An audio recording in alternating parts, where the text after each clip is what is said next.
Assalamualaikum warahmatullahi wabarakatuh. Waalaikumsalam warahmatullahi wabarakatuh. Bismillahirrahmanirrahim.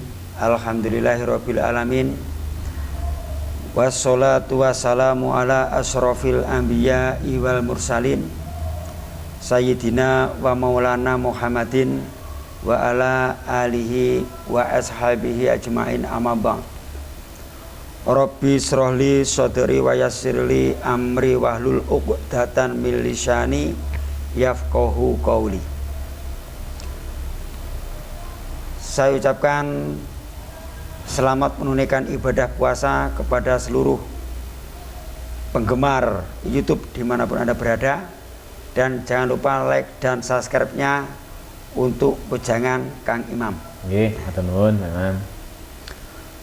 Lailatul Qadar. Lailatul Qadar ini kan kalau bahasa kita adalah malam yang mulia. Nggih, malam 1000 bulan. Malam 1000 bulan. Nggih. Ya malam ya kalau malam Lailatul Qadar berarti malam yang mulia. Gitu. Oh, 1000 bulan ada lagi lanjutannya. Gitu. Dan di bulan puasa, khususnya di bulan puasa adalah bulan di mana Al-Qur'an diturunkan. Nah, diturunkan, yaitu tepatnya pada 17 Ramadan. Nah, ini kalau kita mengadakan acara atau sesuatu di kampung-kampung, bisa diadakan atau dengan acara dengan tema Nuzulul Quran. Nah, itu. Dados sakmenika Nuzulul Quran nika nggih, Lailatul Qadar nika nggih. Betul, atau turunnya wahyu pertama. Dan Al-Quran sendiri diturunkan untuk kesejahteraan atau untuk pegangan seluruh umat manusia dan juga untuk membimbing manusia untuk supaya bisa berjalan atau berjalan yang lurus lah, berjalan yang benar, berjalan yang benar, dan bisa memilih, Mas, bisa memilih atau bisa membedakan antara hak dan yang batil. Nah, dan Nuzulul Quran sendiri diturunkan juga pada malam hari juga. Waktu itu tepatnya di Gua Hiro. Nah, di Gua Hiro, di daerah itu diturunkan sebuah wahyu atau wahyu Al-Quran yang pertama, yaitu kepada Rasulullah Shallallahu Alaihi Wasallam, tentang Nabi. Betul. Dan Lailatul Qadar ini adalah suatu malam atau malam yang sangat mulia, dan di dalam ayat sendiri juga sudah dikatakan inna anzalnahu fi Lailatul Qadar. Kami menurunkan Al-Quran di malam yang mulia. Nah, jadi intinya di malam itu telah diturunkan Al-Quran di malam yang sangat mulia. Gitu. Wa ma adraka ma Lailatul Qadar. Apakah Lailatul Qadar itu? Nah, itu kan. Apakah Lailatul Qadar itu, atau apakah malam yang disebut malam yang mulia itu? Apa sih jenengi malam mulia niki nggih ngoten niki? Lailatul Qadaru min alfi syahrin tanazzalul malaikatu wa ruhu fiha bi idznir min kuri amrin. Nah, artinya begini, Mas. Di malam itu, bahwa malam yang mulia itu adalah di mana malam dan waktu diturunkan Al-Quran dan juga diturunkan para malaikat-malaikat dan juga Jibril diturunkan juga ke bumi untuk membawa keselamatan, untuk membawa kabar dan wahyu tersebut. Nah, itu. Dan untuk Jibril tidak lepas dari Rasulullah sendiri, Kanjeng Nabi. Kanjeng Nabi selalu dia pengawal pribadinya. Pengawal pribadi. Terus pengawalnya Kanjeng Nabi ini kalau langsung malaikat Jibril kan nggih. Betul. Mboten tanpa presnes nggih. Dan yang terakhir, salamun hiya hatta matlail fajr. Jadi selamatlah selamat dan kesejahteraan sampai ke terbit fajar. Nah, kan begitu. Artinya begini, di malam itu terjadi malam 1000 bulan. Artinya 1000 bulan itu waktu kita beribadah, ibadah kita sama dengan beribadah 1000 bulan di malam itu, di malam ganjil. Di malam ganjil ini adalah bisa malam 21, 23, bisa 23, 25, 27, 29. Nah, begitu. Gimana ciri-cirinya orang yang mendapatkan Lailatul Qadar? Lah niku ciri-cirinya begini. Betul. Dados dipertanyakan nih para tiang-tiang. Ciri-cirinya adalah orangnya atau wajah orang tersebut berseri-seri dan bercahaya. Nah, punya pamor lah, kan gitu. Bercahaya. Auranya beda. Nah, yang kedua, tutur sapa atau tingkah lakunya selalu baik dan menjadi perhatian seseorang yang di sekitarnya. Nah, itu. Dan yang ketiga, yaitu orangnya selalu rendah hati, sabar, dan mungkin ada kelebihan-kelebihan yang lain, yaitu menjadi perhatian lah, menjadi perhatian karena kelebihan atau yang disebut karena sudah mendapatkan atau bertemu dengan Lailatul Qadar tersebut. Nah, gitu. Terus tiang ini mau tebih kali sombong riak. Nah, kalau untuk di daerah sini Mas ya, saya belum pernah mendengar ada orang atau ditemui Lailatul Qadar. Tapi kalau di Kalimantan waktu itu saya pernah mendengar sering, kayak setiap tahun Mas ya, orang yang ditemui Lailatul Qadar. Ini justru orang-orang ini sekarang sudah menjadi kiai atau ulama. Nah, itu menjadi ulama. Dan konon waktu turunnya Lailatul Qadar ini ada satu tanda yaitu seperti angin pun seakan berhenti. Angin seakan berhenti. Dan semua pohon-pohon pun bertunduk, menunduk Mas semua.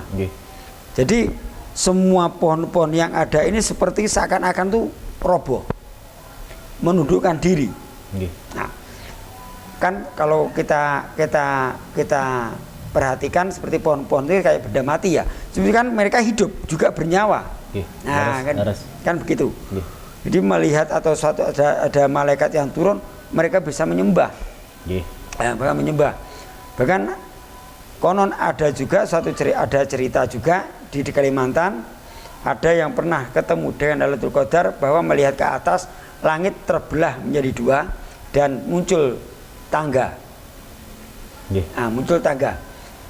Dan kemudian tidak beberapa lama muncul jadi seseorang yang dia kenal, bisa teman atau ini yang kita kenal. Niku kisah nyata memang. Kisah nyata, itu kisah nyata. Mungkin saudara-saudara kita yang di Kalimantan mungkin menyaksikan ini, menyaksikan acara kita ini. Bisa dimengerti lah. Nah, betul.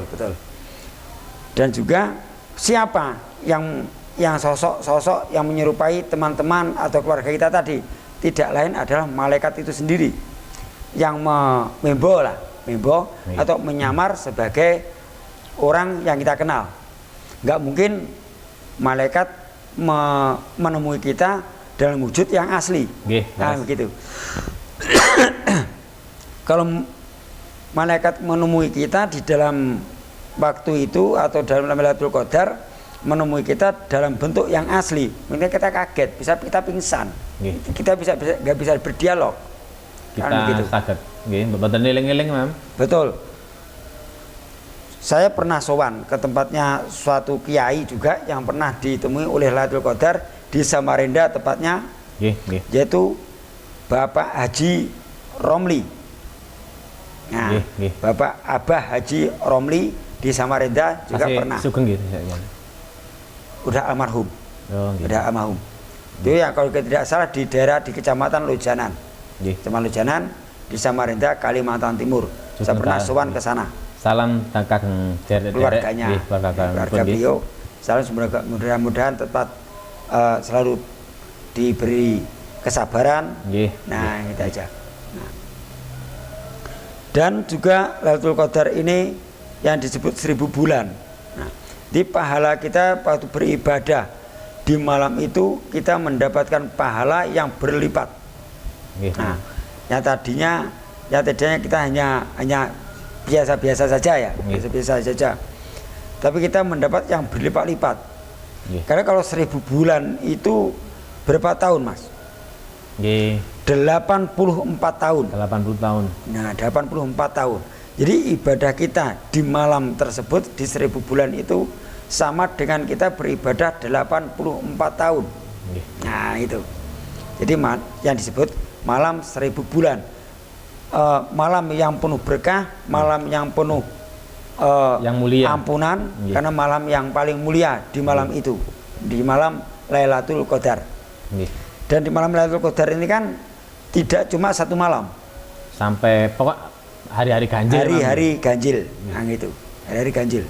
Niki saged napa sederek-sederek sedulur-sedulur wejangan Kang Imam umpami menyaksikan menika acara menika saged damel pengertian. Betul, terutama untuk memperkuat keimanan kita. Nah, kita tetap beribadah kepada Allah Subhanahu wa taala. Dan terus sampai ke kita tua nanti. Bahkan kita tetap jangan sampai keimanan kita terjual atau tergadai dengan apapun. Nah, dengan apapun. Nah, gitu. Apapun juga lah. Betul, betul. Karena perjuangan sebagai para nabi, yaitu terutama Rasulullah SAW, Nabi Muhammad sendiri, Kanjeng Nabi. Karena perjuangannya seperti yang pernah kita baca juga di sejarah juga seperti itu, juga sangat bersusah payah beliau dengan hinaan-hinaan dari keluarga, dari orang-orang yang terdekat. Nah, bahkan beliau sendiri pun kan tidak bisa mengislamkan pamannya sendiri. Nah, tidak bisa mengislamkan pamannya sendiri.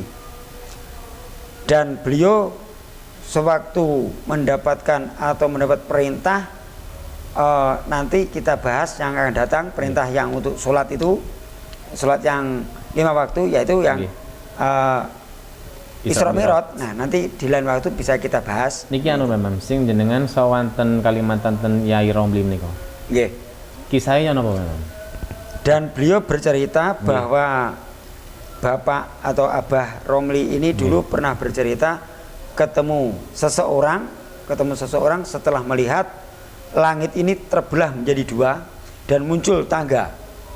Tapi tangga ini untuk apa? Beliau tidak tahu waktu itu. Nah, tidak tahu. Dan setelah tidak lama kemudian muncul seseorang yang beliau kenal, seperti adiknya, gitu. Tapi dia melihat langit terbelah dan muncul sebuah tangga, beliau langsung berdoa. Nah, langsung berdoa dan ditemuilah sosok yang beliau kenal, yang beliau kenal. Akhirnya bertanya-tanya atau ngobrol. Dan Abah Romli waktu itu dikasih permintaan, di hari itu dikabulkan, Mas. Jadi dikabulkan. Tapi beliau tidak meminta harta atau apapun. Tapi beliau justru meminta ilmu untuk diamalkan kepada orang lain. Dan untuk ilmu, terutama ilmu pengobatan. Mboten maksudnya Abah Haji Romli menika berdoa waktu enten sudareke mandhap nika nggih. Waktu melihat langit terbelah. Dados langsung berdoa ngoten. Langsung berdoa. Nah, begitu. Dan beliau meminta ilmu supaya bisa untuk diamalkan kepada orang lain, dan juga sebagai ilmu pengobatan bisa mengobati orang lain. Bisa mengobati orang sakit, orang-orang yang penyakit-penyakit seperti orang yang gangguan jiwa. Untuk terutama banyak yang ke sana itu, yang sowan ke tempatnya Mbah Romli waktu itu banyak yang membawa air aqua, Mas. Itu ya biasa ngoten nggih. Itu biasa. Itu untuk minta doa, yaitu doa penenang hati. Orang susah, kita sedang gelisah atau apa kan, kita minta itu doanya saja. Minta doanya atau minta barokahnya lah, kan itu. Kita hanya berusaha, kita berusaha. Cuma seperti Abah Romli ini kan perantara. Nah, perantara. Dados anu memang nggih. Abah Romli menika pas berdoa menika kali Gusti Allah niku juga selain Allah yang mengijabahi waktu itu kan disaksikan oleh para malaikat. Nah, waktu itu malaikatnya tidak kelihatan waktu turun, kan udah ada tangganya. Jadi lewat itu kan, lewat tangga-tangga itu. Tapi yang melewati tidak kelihatan. Jadi setelah itu baru melihat sosok yang beliau kenal. Nah itu. Akhirnya sosok itu bertanya kepada Abah Romli, minta apa? Insya Allah dikabulkan. Nah, gitu. Tapi Abah Romli waktu itu sadar. Akhirnya juga beliau spontan hanya meminta ilmu yang bermanfaat atau ilmu supaya untuk bisa diamalkan kepada orang lain, terutama ilmu pengobatan, dan akhirnya juga beliau bisa mengobati orang yang sakit, dan begitu. Kersane ilmu niku manfaat kali. Betul. Umat betul, lah. Betul. Nah itu. Dan untuk teman-teman semuanya, dan Lailatul Qadar ini adalah malam yang mulia, dan di malam itu terdapat adalah malam 1000 bulan, dan 1000 bulan itu sama dengan 84 tahun. Nah itu. Dan ibadah kita, jika kita ibadah di malam tersebut, kita seperti ibadah 84 tahun. Jangan salah terima. Nanti wah udah ya wis 80 wis berapa tahun itu ibadah bilang wis ora ibadah wis. Matu wis. Wis ikut tak cukup wis ora ibadah meneh. Ben wis prei. Ini salah pengertian lagi ya ini gitu. Ini cuma bisa dimengerti kali rencana-rencana memang nggih. Ya. Sederek-sederek nang masjid dan sekolah, dan bangku madrasah saged damel pengertianipun. Ya betul. Cuma di ibadah kita di malam itu, di malam Lailatul Qadar itu, kita mendapat pahala yang berlipat-lipat dan berlipat ganda. Tadinya cuma mendapat pahala 1 bisa menjadi 100. Nah begitu. Ya tadinya kita dapat 100 bisa menjadi 1000. Nah begitu. Alhamdulillah. Amin. Cekap memang. Pengertianipun Lailatul Qadar menika. Demikian penjelasan dari saya. Apabila ada kesalahan dan kekurangan, saya minta maaf yang sebesar-besarnya. Sami-sami. Wallahul muwafiq ila aqwamit thoriq. Wassalamualaikum warahmatullahi wabarakatuh.